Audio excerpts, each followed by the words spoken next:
ये कहा जाता है कि दुनिया में सबसे शक्तिशाली चीज हमारा मन होता है। यदि हम किसी चीज को पूरी लगन और पूरे मन से चाहें तो उसे पाना हमारे लिए संभव हो जाता है। ये मैं नहीं कहता, बल्कि ये सभी महापुरुषों की बात है।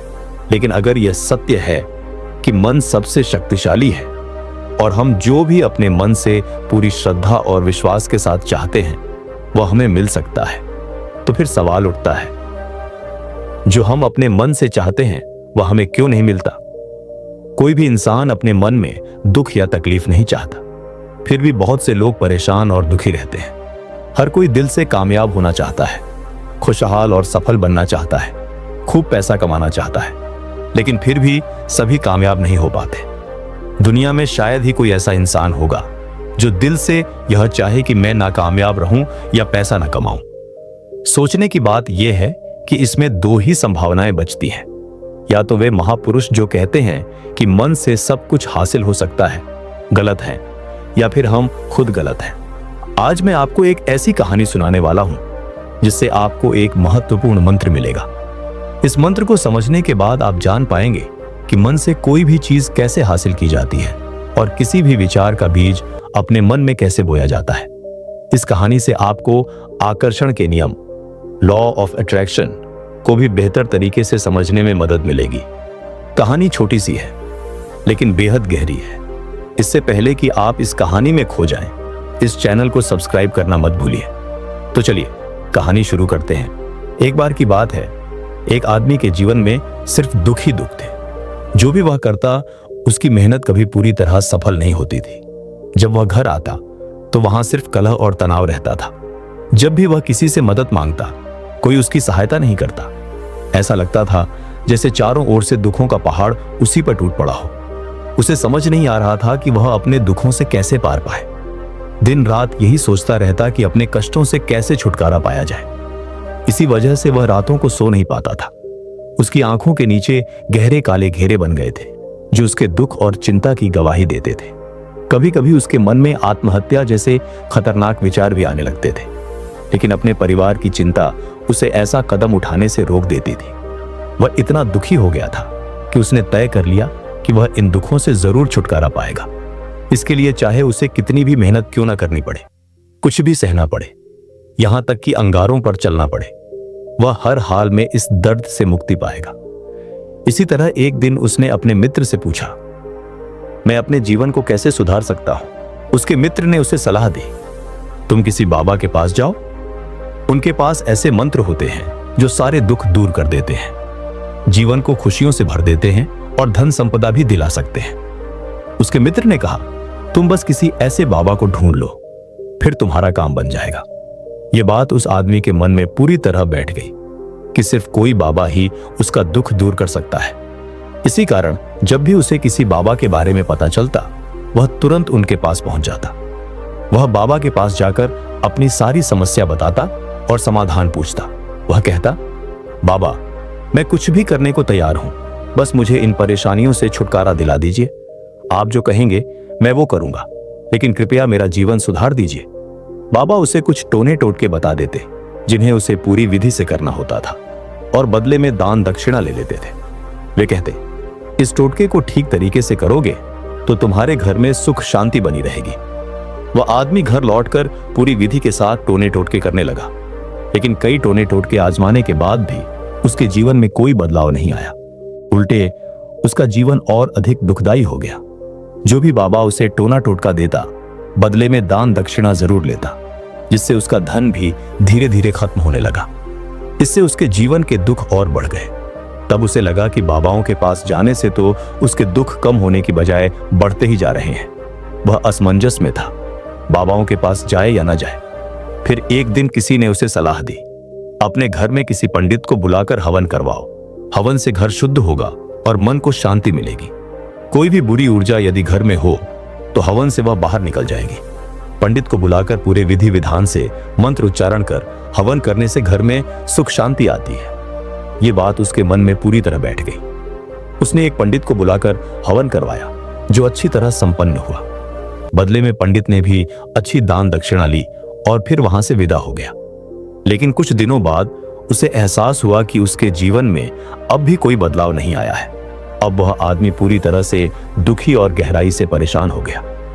उसे लगने लगा था कि उसके जीवन से दुख कभी खत्म नहीं होंगे। यही सोच समझकर उसका बुरा हाल होने लगा था। फिर एक दिन उसे अपने मित्र से ऐसे बाबा का पता चला जो समाधान देने के लिए कोई दान दक्षिणा नहीं लेता था। वह आदमी सोचने लगा, यह बाबा बाकी बाबाओं जैसा नहीं हो सकता, क्योंकि यह दान दक्षिणा नहीं लेता। अगर दान दक्षिणा नहीं लेता तो जरूर कोई सच्चा सिद्ध बाबा होगा। यही सोचकर वह उस बाबा के पास पहुंच गया। जब वह आदमी वहां पहुंचा तो बाबा ध्यान में बैठे थे। वह चुपचाप वहीं बैठ गया और बाबा के ध्यान से बाहर आने का इंतजार करने लगा। थोड़ी देर बाद बाबा ने आंखें खोली और सामने बैठे दुखी और परेशान युवक को देखा। उसकी आंखों के नीचे गहरे काले घेरे देखकर बाबा समझ गए कि वह आदमी अपने जीवन से कितना व्यथित है। बाबा ने उसे संबोधित करते हुए पूछा, बच्चा, तुम क्या चाहते हो? बाबा के पास क्या लेने आए हो? आदमी ने कहा, बाबा, मैं अपने जीवन से बहुत परेशान हूं। मैंने इन दुखों को दूर करने के लिए कई रास्ते अपनाए हैं। मैंने हर वो तरकीब आजमाई जो किसी बाबा ने मुझे बताई, हर काम किया जो किसी ने मुझसे करने को कहा, लेकिन मेरे जीवन के दुखों में कोई कमी नहीं आई। बाबा, इसके उलट मेरे जीवन में दुख बढ़ते जा रहे हैं और मैं समझ नहीं पा रहा कि क्या करूं। कभी कभी तो मैं आत्महत्या करने की सोचता हूं, लेकिन परिवार को सोचकर ऐसा कदम नहीं उठाता। मैंने आपके बारे में बहुत सुना है और उम्मीद लेकर आपके पास आया हूं। कृपया मुझे ऐसा मार्ग बताएं जिससे मैं अपने दुखों से मुक्ति पा सकूं। मैं अपने दुखों से छुटकारा पाने के लिए कुछ भी करने को तैयार हूं। आप मुझे कोई भी रास्ता बताएं, चाहे वह कितना भी कठिन क्यों ना हो, मैं उसे पार कर जाऊंगा। बाबा ने महसूस किया कि यह आदमी सच में बहुत परेशान है। बाबा ने उसकी बात सुनकर कहा, बच्चा, दुख दूर करने वाले मंत्र यूं ही नहीं मिलते, उन्हें पाने के लिए कुछ करना पड़ता है। क्या तुम कुछ कर सकोगे? यह सुनकर पहले तो उस आदमी को लगा कि बाबा भी शायद दान दक्षिणा मांगेंगे, लेकिन कोई और रास्ता न देखकर वह बोला, बाबा, आपको जितनी भी दान दक्षिणा चाहिए मैं देने को तैयार हूं, बस आपका मंत्र सच्चा हो, उसका फल जरूर मिले। फल मिलने के बाद जो भी आप मांगेंगे मैं दूंगा। बाबा ने कहा, दान दक्षिणा तो बहुत छोटी चीज है, मुझे उसकी जरूरत नहीं। यह सुनकर वह आदमी थोड़ी देर सोचता रहा, फिर बोला, तो बाबा, मैं अंगारों पर चलने को भी तैयार हूं, बस आप आज्ञा दीजिए। बाबा मुस्कुराकर बोले, अंगारों पर चलना तो आसान है, मैं तुमसे कुछ और करवाने वाला हूं, एक ऐसा कठिन मंत्र जिसे पूरा करना आसान नहीं होगा। क्या तुम तैयार हो? उस आदमी ने कहा, बाबा, आप बस बताइए मुझे करना क्या होगा, मैं कुछ भी करने को तैयार हूं। इस पर बाबा ने कहा, जब तुम यहां से अपने घर जाओ तो पूरे रास्ते अपने मन में बार बार ये दोहराते रहना, मैं सुखी हूं, मैं सुखी हूं। ध्यान रहे, यह बात सिर्फ मन में होनी चाहिए, जुबान पर बिल्कुल नहीं आनी चाहिए। यह सुनकर वह आदमी बोला, बाबा, बस इतनी सी बात, यह तो मैं चुटकी बजाकर कर लूंगा, लेकिन इससे होगा क्या? बाबा बोले, किसी भी मंत्र की ताकत करने पर ही पता चलती है। वैसे भी तुमने अब तक कई बाबाओं के मंत्र आजमाए हैं, तो इस एक को भी करके देख लो। उस आदमी ने सोचा, बाबा न तो दान दक्षिणा मांग रहे हैं और न ही कुछ कठिन कह रहे हैं, छोटा सा मंत्र है, यह तो मैं कर ही लूंगा। वह बोला, ठीक है बाबा, मैं ये मंत्र जरूर करूंगा। वो आदमी यह कहकर वहां से उठकर चलने लगा, लेकिन तभी पीछे से बाबा ने आवाज दी, बच्चा, एक बात याद रखना, जब तुम यह मंत्र अपने मन में दोहराओ तो तुम्हारे मन में बंदर के विचार बिल्कुल नहीं आने चाहिए। बंदर का ख्याल भी मत लाना, तभी यह मंत्र सिद्ध होगा। वो आदमी मुस्कुराकर बोला, मुझे तो आज तक कभी बंदर का कोई विचार नहीं आया, तो अब क्यों आएगा? आप चिंता मत कीजिए बाबा, मैं तो बस अपने मन में यही दोहराऊंगा, मैं सुखी हूं, मैं सुखी हूं। इसके अलावा बंदर का कोई ख्याल मेरे मन में नहीं आएगा। यह कहकर वह आदमी वहां से चल दिया और मन में लगातार दोहराने लगा, मैं सुखी हूं, मैं सुखी हूं। लेकिन वह थोड़ा ही आगे बढ़ा था कि उसके मन में अचानक बंदर का ख्याल आ गया। ख्याल बस एक पल को आया और फिर चला भी गया, लेकिन वह आ गया। लेकिन उस आदमी ने सोचा, आज तक तो मुझे कभी बंदर का कोई विचार नहीं आया, फिर आज अचानक ये ख्याल क्यों आ गया? बस यहीं से उसने उस विचार को पकड़ लिया। वह भूल गया कि उसे क्या मंत्र दोहराना है। और अब उसका सारा ध्यान बंदर पर ही टिक गया। वह उसी के बारे में सोचने लगा। कुछ देर बाद जब उसे फिर होश आया तो उसने फिर से अपना वही मंत्र दोहराना शुरू किया जो बाबा ने सिखाया था, मैं सुखी हूं, मैं सुखी हूं। लेकिन अचानक उसके सामने एक बंदर दिखा और इसे देखकर उसके मन में फिर से बंदर का विचार उभर आया। वह मन ही मन उस विचार को बाहर निकालना चाहता था कि उसके मन में बंदर का कोई ख्याल ना आए। लेकिन तब तो बंदर सामने ही आ गया था। ऐसे ही जद्दोजहद करते करते वह घर पहुंचा। अंदर जाकर उसने अपनी पत्नी से कहा, हे बंदरिया, मुझे खाने में बंदर परोस दो। फिर उसे एहसास हुआ कि उसने क्या कह दिया है, तो वह अपने बाल नोचने लगा और दीवारों में सिर पटकने लगा। आज तक मुझे बंदर का कोई विचार नहीं आया और आज अचानक ये क्या हो गया है, वह सोचने लगा। मुझे हर जगह बस बंदर ही बंदर क्यों नजर आ रहे हैं, ये कैसी माया है। यही सोचता सोचता वह आदमी रात भर सो नहीं पाया। रात भर करवटें बदलते हुए वह आदमी सुबह उठकर सीधे उसी बाबा के पास पहुंचा। चरणों में गिरकर बोला, बाबा, पता नहीं क्या चमत्कार हो रहा है। आज तक मुझे बंदर का कोई विचार नहीं आया, लेकिन कल से जब से आपने कहा कि बंदर का विचार नहीं आना चाहिए, तब से मुझे हर जगह बस बंदर ही बंदर नजर आ रहे हैं। यहां तक कि पेड़ पर बैठा आपका बंदर भी केले खाते हुए दिखाई दे रहा है। ये सब क्या हो रहा है बाबा। ये सुनकर बाबा हंस पड़े और बोले, बच्चा, मन का जाल ऐसा जाल है जिसे समझ पाना आसान नहीं। ये बंदर तुम्हारे रास्ते में पहले भी आते थे। जब तुम मेरे पास आए थे तो इन्हीं पेड़ों पर बंदर घूम रहे थे, लेकिन तब तुम्हारा ध्यान उन बंदरों पर नहीं था, क्योंकि तब तुम्हारा मन सिर्फ अपने दुखों में लगा था। इसके बाद बाबा ने समझाया, बच्चा, हम जिस चीज से जितना ज्यादा दूर भागना चाहते हैं, वही चीज हमारे मन में और भी गहराई से बस जाती है। वह हमारे अंतर मन में समा जाती है। असल में हम जिस चीज से छुटकारा पाना चाहते हैं, उससे छुटकारा इसीलिए पाना चाहते हैं क्योंकि वह हमारे साथ बहुत गहराई से जुड़ी होती है। जितना अधिक हम उससे दूर भागने की कोशिश करते हैं, वह उतनी ही गहरी हमारे मन में बसती चली जाती है और अंत में वह हमारे अंतर मन में छा जाती है।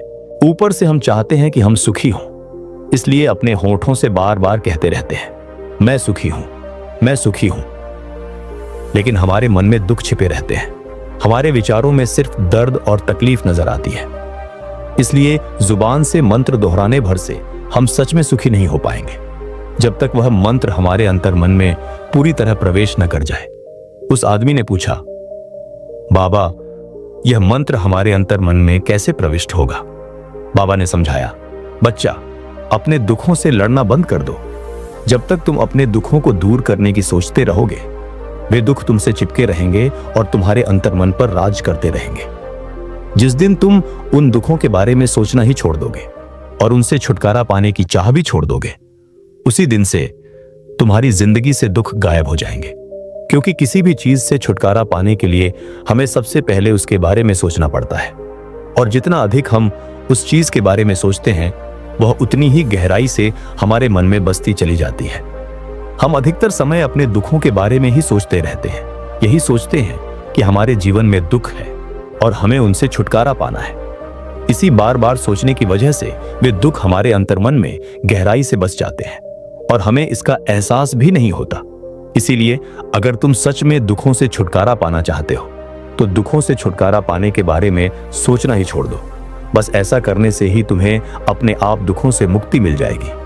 अक्सर आदमी धूम्रपान या शराब छोड़ना चाहता है। सुबह खुद से वादा करता है कि आज कोई गलत काम नहीं करूंगा, लेकिन शाम होते होते नशे में चूर होकर वापस लौटता है। ऐसा क्यों होता है कि जो हम सोचते हैं वह पूरा नहीं हो पाता। असल में हम उस चीज को ही बहुत ज्यादा तवज्जो और अहमियत दे रहे होते हैं। जब भी हम उसे छोड़ने के बारे में सोचते हैं तो उसकी विशेषता और बढ़ जाती है। हमारा मन जितना ज्यादा शराब या धूम्रपान छोड़ने के बारे में सोचेगा, उतना ही वह उस चीज के पीछे ज्यादा भागेगा। हमें उस चीज से लड़ना नहीं है, बल्कि बिना रुके, बिना ज्यादा सोचे बस गुजर जाना है। अगर हम इस मंत्र को समझ लें तो हम अपने जीवन में जो भी पाना चाहते हैं उसे अपने अंतर मन में बिठा सकते हैं, और जब वह लक्ष्य हमारे अंतर मन में बैठ जाता है तो सफलता पाने में कोई मुश्किल या बाधा नहीं आती। दोस्तों, अगर आपको यह कहानी पसंद आई हो और आप भी अपनी जिंदगी में सकारात्मक बदलाव लाना चाहते हैं, तो हमारे चैनल इंस्पायर नाउ स्टोरीज को सब्सक्राइब करें। यहां आपको ऐसे ही प्रेरणादायक और मोटिवेशनल कहानियां मिलेंगी जो आपके दिल को छू जाएंगी और आपको आगे बढ़ने की हिम्मत देंगी। वीडियो को लाइक और शेयर करना न भूलें ताकि ज्यादा से ज्यादा लोग इन कहानियों से प्रेरित हो सके। चलिए साथ मिलकर अपनी जिंदगी को बेहतर बनाएं इंस्पायर नाउ स्टोरीज के साथ।